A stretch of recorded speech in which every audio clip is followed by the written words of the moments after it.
Hello, আসসালামু আলাইকুম প্রিয় শিক্ষার্থীরা। সবাই কেমন আছো? আশা করছি প্রত্যেকে ভালো আছো।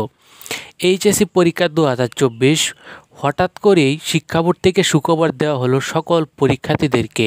তোমরা ইতিমধ্যেই সকলেই জানো 30শে জুন থেকে এইচএসসি পরীক্ষা শুরু। তোমাদের হাতে কিন্তু আর মাত্র কয়েকদিন সময় রয়েছে।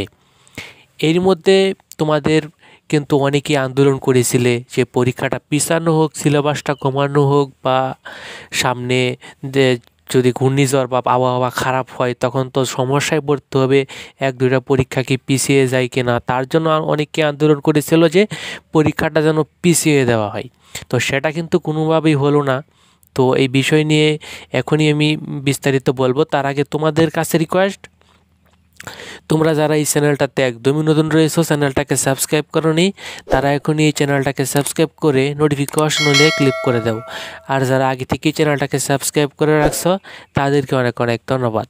তো যেটা বলছিলাম, এইচএসসি পরীক্ষা নিয়ে কিন্তু অনেক বেশি একটা নিউজ হইতেছে, কারণ যেহেতু আর মাত্র কয়েকটা দিন তোমাদের পরীক্ষার বাকি রয়েছে। সেক্ষেত্রে কিন্তু তোমাদের একটা কথা বুঝতে হবে যে তোমাদের সিলেবাস যে সময় ছিল, পরীক্ষা যে প্রস্তুতি যে সময় ছিল, প্রিপারেশন যে সময় ছিল, সে সময় কিন্তু শিক্ষামন্ত্রী ছিল দীপুমণি। তো এখন কিন্তু নৌফেল চৌধুরী শিক্ষামন্ত্রী।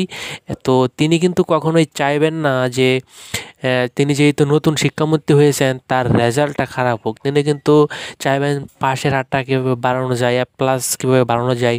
সেক্ষেত্রে তোমাদের পরীক্ষা যেই সময়ে নিতেছে সেটা কিন্তু একদম সঠিক সময়, একদম ভালো সময়, এবং কিন্তু তোমাদেরকে সুযোগ সুবিধা দেওয়া হবে। এই বিষয় নিয়ে কোনো চিন্তা করার কারণ নেই। তো এখন তোমাদেরকে যেটা করতে হবে, বেশি বেশি পড়তে হবে, প্রতিদিন কম হলেও পড়তে হবে।